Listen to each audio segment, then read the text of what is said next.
Hello दोस्तों, welcome back to my channel. इस video में मैं आज इलेक्ट्रिशियन ट्रेड वालों के लिए बात करूंगी कि आपको आईटीआई टीओ के लिए क्या पढ़ना है, कौन सी बुक से ऑब्जेक्टिव लगाने हैं, कौन सी वेबसाइट विजिट करनी है। और इसके अलावा एक प्रश्न बार बार निकल कर आ रहा है कि इलेक्ट्रिशियन में कौन कौन अप्लाई कर सकता है। तो मैं आपको बता देती हूँ कौन कौन एलिजिबल है इसमें। अगर आपने इलेक्ट्रॉनिक्स में इंजीनियरिंग किया है, इलेक्ट्रिकल इंजीनियरिंग किया है ना, तो आप एलिजिबल हो। आपने आईटीआई किया है इलेक्ट्रिशियन से तो आप इस फॉर्म के लिए एलिजिबल हो। और आपने पॉलीटेक्निक डिप्लोमा किया है तो भी आप एलिजिबल हो। आपके पास AITT सर्टिफिकेट है तो भी आप इसका फॉर्म भर सकते हो। ठीक है, अब हम आगे की बात करते हैं कि आपको क्या पढ़ना है, कैसे पढ़ना है। देखो, इलेक्ट्रिशियन ट्रेड के लिए आपको कौन सी बुक पढ़नी है? आपको एनके की बुक पढ़नी है। ठीक है, एनके पब्लिकेशन की। क्यों? क्योंकि जितने भी मैंने सिलेक्टेड मोस्टली इलेक्ट्रिशियन वालों से बात की तो उन्होंने यही बताया कि आईटीआई की जो नॉर्मल बुक होती है ना, वही आपको पढ़नी है और थ्योरी बुक पढ़नी है। First year plus second year दोनों की थ्योरी आपको पढ़नी है। ठीक है, अब इसके अलावा एनके पब्लिकेशन की बुक अगर आप नहीं पढ़ना चाहते हो तो आपको क्या पढ़ना है? आपको नीमी पैटर्न की बुक पढ़नी है, NIMI। वो बुक आपको पढ़नी है जो कि भारत स्किल पोर्टल पर अवेलेबल है। बहुत ज़्यादा ऑथेंटिक बुक है, बहुत ज़्यादा मतलब कि मैं कहूँ कि इम्पॉर्टेंट है वो। क्यों? क्योंकि जो भारत स्किल वेबसाइट है वो सरकार की ऑफिशियल वेबसाइट है, ये आपको पता होना चाहिए। तो वहाँ पर जो PDF है फर्स्ट ईयर और सेकेंड ईयर के लिए वो आपको पढ़ना है।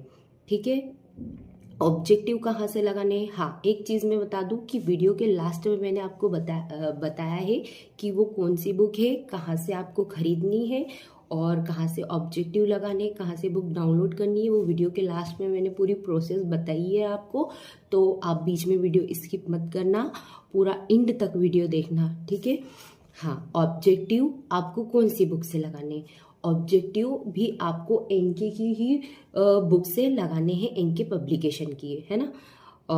और अगर आपको बहुत ज़्यादा MCQ प्रैक्टिस करनी है, हद से ज़्यादा, है ना, एनके पब्लिकेशन की बुक में तो लगभग 5,000 से ज़्यादा आपको ऑब्जेक्टिव मिल जाएंगे जो अलग अलग एग्जाम में हुए हैं, है ना। तो अगर आपको 20,000 से भी ज़्यादा प्रश्नों की प्रैक्टिस करनी है, बहुत ज़्यादा टेस्ट लगाने, MCQ लगाने आपको, तो आप कौन सी बुक पढ़ोगे?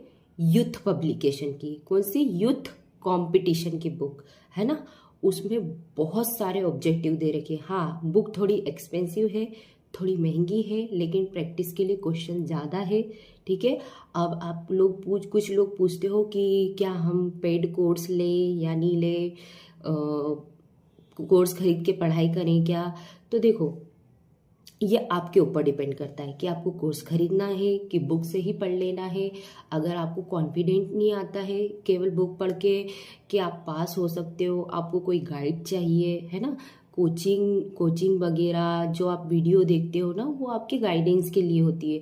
वैसे तो गाइडेंस के लिए यूट्यूब पे भी बहुत सारी वीडियो रहती है, लेकिन आप मन में अंदर से सेटिस्फाई नहीं हो कि नहीं मुझे तो सिलेक्शन लेना ही है, आपको डर लग रहा है, तो आप you can go for it, है ना। लेकिन मैं तो रिकमेंड नहीं करूँगी क्योंकि मैंने भी सिर्फ बुक पढ़कर ही सिलेक्शन लिया था। मोस्टली लोग जिनसे मैंने बात की तो वो भी सिर्फ बुक पढ़कर ही सिलेक्शन लिए हैं। और कोर्स में भी कोई बुराई नहीं है, अगर आपकी मर्जी है तो आप ले सकते हो, है ना। इसके बाद आपको और इसके अलावा क्या करना है? आपको पुराने पेपर ज़रूर से लगाने हैं। ठीक है, 2022 के और 2024 के, है ना, पूरे पेपर जितने भी शिफ्ट के हैं हुए हैं वो आपको लगाने हैं। अब ये पेपर आपको कहाँ मिलेंगे? मैं वीडियो के लिंक के डिस्क्रिप्शन में ये पुराने पेपर में डाल दूंगी, है ना। और जो बुक है आपका ट्रेड थ्योरी का, है ना, वो भी मैं डाल दूंगी, उसका भी PDF। और आप चाहो तो आप भी डाउनलोड कर सकते हो। मैं तो अपनी तरफ से लिंक के डिस्क्रिप्शन में डाल ही दूंगी, तो आप वहाँ से डाउनलोड कर लेना। ESB की वेबसाइट पे पुराने पेपर मिलेंगे, मैं भी डाल दूंगी डिस्क्रिप्शन में। ठीक है। और इसके अलावा मोटिवेटेड रहिए, पॉजिटिव होकर पढ़ाई कीजिए, है ना, नेगेटिव मत सोचिए। और ज़्यादा कंटेंट, ज़्यादा बुक के पीछे मत भागिए, एक ही बुक को बार बार पढ़िए। 5 बार पढ़िए, 6 बार पढ़ो, 10 बार पढ़ो, आपको बुक की एक एक लाइन क्लियर होनी चाहिए। मतलब मेरा मतलब है कि आपके सारे बेसिक्स क्लियर होना चाहिए। जो अगर आपके बेसिक्स क्लियर होंगे ना, वही आपको सिलेक्शन दिलवाएंगे। अगर आपके बेसिक्स क्लियर है ना, तो आप टफ क्वेश्चन भी आसानी से कर दोगे। अब जब आप पुराने पेपर सॉल्व करोगे ना, तो आपको एक एक प्रश्न को एनालाइज करना चाहिए कि ये पुराने प्रश्न पत्र में अगर ये क्वेश्चन आया है, तो हो सकता है इस टॉपिक से फिर से क्वेश्चन आए।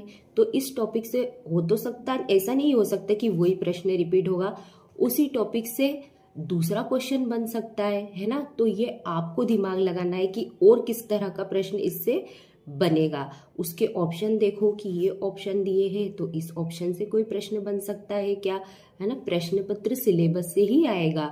और इलेक्ट्रिशियन वाले आप लोगों के लिए बहुत अच्छी अपॉर्चुनिटी है, बहुत सारी वैकेंसी आई है। तो बिल्कुल अच्छे से पढ़ाई कीजिए, डीमोटिवेट बिल्कुल मत होइए। हाँ, आप ये मत सोचिए, बार बार मन में डाउट मत लाइए कि नहीं होगा तो क्या करेंगे, कैसे करेंगे।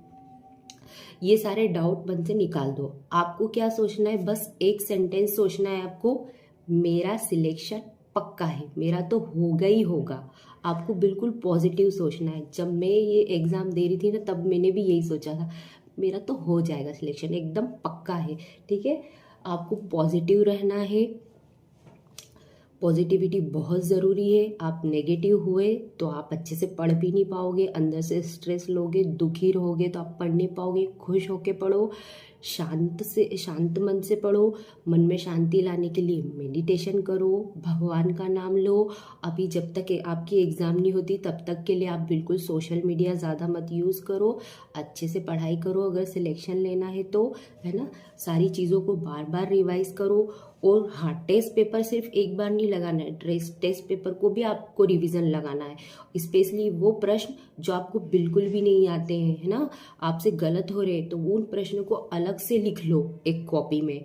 और फिर उन प्रश्नों के टॉपिक को और अच्छे से पढ़ो, है ना, कि इस टॉपिक के प्रश्न मुझसे गलत हो रहे हैं, तो इस टॉपिक को मैं अच्छे से पढ़ लूँ, है ना। एग्जाम में कोई गारंटी नहीं होती, किसी को पता नहीं होता है कि यही आएगा।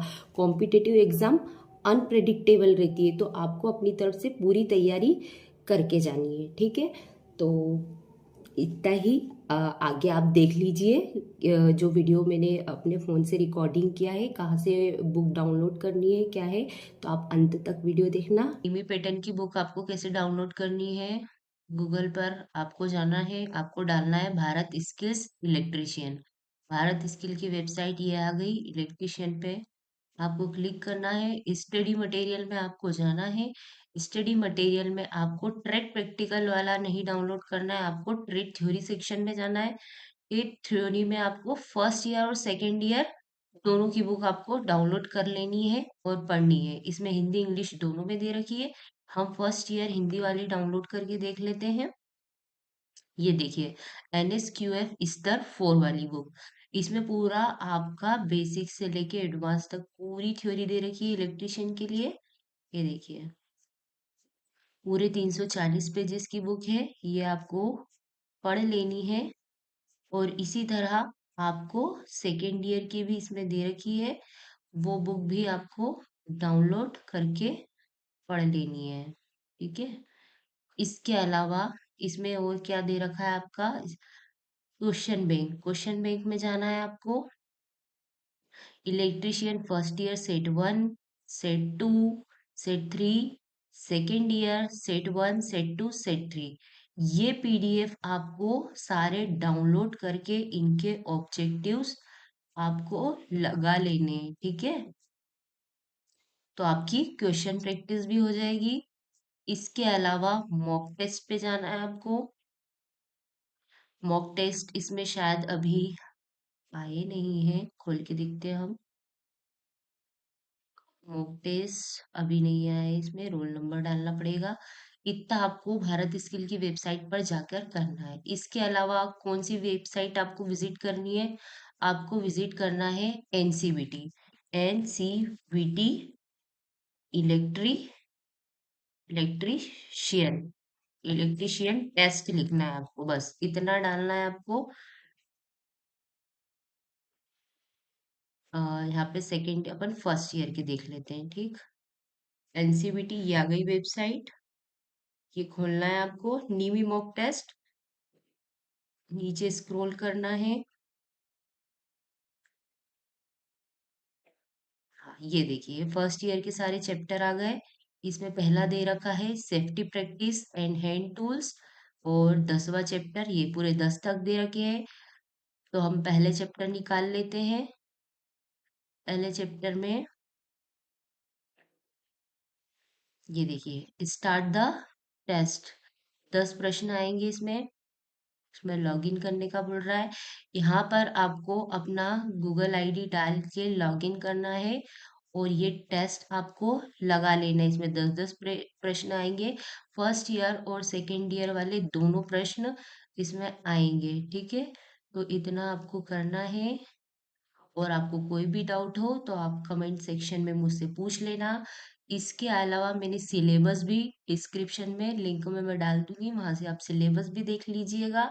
और कोई भी टॉपिक अगर आपको बुक में ना मिले तो आप ऑनलाइन सर्च करके पढ़िएगा।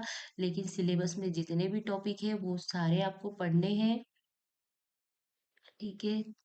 अपन आपको कितना स्कोर सेफ रहेगा आपके लिए, इलेक्ट्रिशियन वाले, ठीक है।